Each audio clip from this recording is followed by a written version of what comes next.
ನಮಸ್ಕಾರ ವೀಕ್ಷಕರೇ, ನಿಮಗೆ ಮತ್ತೊಮ್ಮೆ ಪುಷ್ಪ ಕಿಚನ್ಗೆ ಸ್ವಾಗತ. ಇವತ್ತು ನಾನು ಮಾಡ್ತಾ ಇರೋದು ಕರಿಬೇವು ಸೊಪ್ಪಿಂದ ಚಟ್ನಿ ಪುಡಿ ಮಾಡ್ತಾ ಇರೋದು. ಕರಿಬೇವು ಇಷ್ಟು ತೊಗೊಂಡಿನಿ. ಇದನ್ನು ಚೆನ್ನಾಗಿ ಗರಿ ಆಗೋಗುತ್ತೆ ಹುರಿಬೇಕು. ಆಮೇಲೆ ಅದಕ್ಕೆ ಕಡಲೆ ಬೀಜ, ಬೆಲ್ಲ, ಆಮೇಲೆ ಇಂಗು, ಖಾರ ಪುಡಿ, ಬ್ಯಾಡಗಿ ಮೆಣಸಿನ ಖಾರ ಪುಡಿ ಒಂದು 3 ಸ್ಪೂನ್ ತೊಗೊಂಡೇನಿ.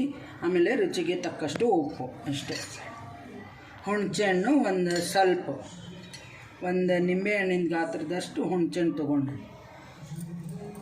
ಈ ಥರ ಗರಿ ಈ ಥರ ಕೈಲೇ ಹಿಂಗೆ ಮುಟ್ಟಿದ್ರೆ ಪೌಡ್ರ್ ಆಗಬೇಕು. ಈ ಥರ ಚಟ್ನಿ ಪುಡಿಗೆ ಆಗಬೇಕಿದೆ ಈ ಕರಿಬೇವು. ಮತ್ತು ಇವಾಗ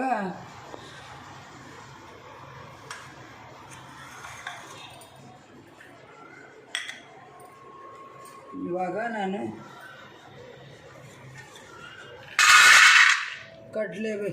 ಶೇಂಗಾ ಹುರಿತಾ ಇದ್ದೇನೆ.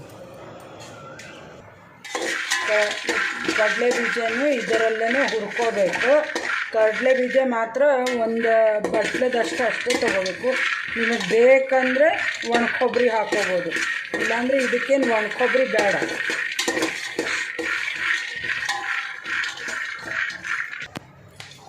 ಶೇಂಗಾನು ಹುರಿದಿದ್ದಾಗಿದೆ ನೋಡಿ.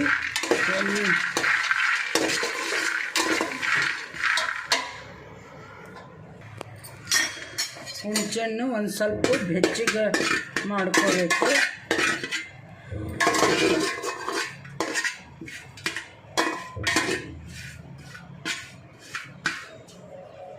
ಇದಕ್ಕೆ ಹಿಂಗೆ ಹಾಕ್ತಾಯಿದ್ದೀನಿ ಹುಣಸೆಹಣ್ಣು ಮೇಲೆ, ಅಂದರೆ ಹುಣಸೆಹಣ್ಣಿಗೆ ಅಂಟ್ಕೊಂಡು ಬಿಡುತ್ತೆ.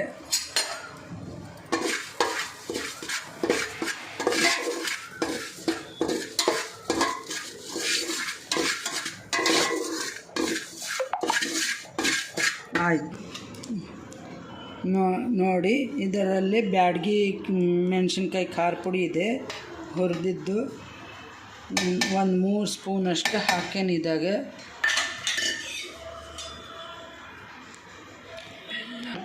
ಸ್ವಲ್ಪ ಬೆಲ್ಲ ತೊಗೊಂಡೇನಿ. ಬೆಲ್ಲನೂ ಮಿಕ್ಸಿಯಲ್ಲಿ ಹಾಕ್ತಾಯಿದ್ದೇನೆ ನಾನು.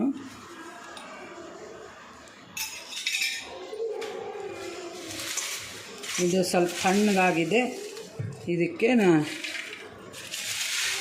ಇದು ಕರಿಬೇವು ಮತ್ತು ಈ ಥರ ಎಲ್ಲ ಗರಿ ಆದಮೇಲೆ ಇದನ್ನು ನಿಮಗೆ ಬೇಕಂದರೆ ಶೇಂಗಾದು ಸಿಪ್ಪೆ ತಕ್ಕೋಬೋದು. ನಾನೇನು ತೆಗ್ದಿಲ್ಲ ಇದಕ್ಕೆ.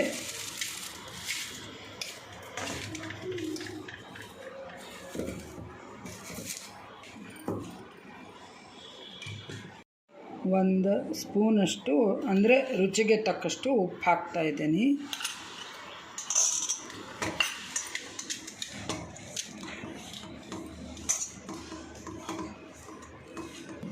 ನೋಡಿ ವೀಕ್ಷಕರೇ, ಈ ಥರ ಕರಿಬೇವು ಸೊಪ್ಪಿಂದ ಚಟ್ನಿ ಪುಡಿ ಈ ಥರ ಹುರಿದು ನೀವು ಮಾಡ್ಕೊರಿ, ಚೆನ್ನಾಗಿರುತ್ತೆ, ಟೇಸ್ಟಿಯಾಗಿರುತ್ತೆ. ಇದು ರೊಟ್ಟಿ, ಚಪಾತಿ ಮತ್ತು ತಣ್ಣನ ಅನ್ನ ಆಗಲಿ ಅಥವಾ ಬಿಸಿ ಅನ್ನ ಆಗಲಿ, ಅದಕ್ಕೆ ನೀವು ಮೇಲೆ ಈ ಥರ ಸ್ವಲ್ಪ 1 ಸ್ಪೂನ್ ಹಾಕ್ಕೊಂಡು ಎಣ್ಣೆ ಹಾಕ್ಕೊಂಡು ತಿಂದರೆ ಅದು ಟೇಸ್ಟಿಯಾಗಿ ಚೆನ್ನಾಗಿರುತ್ತೆ.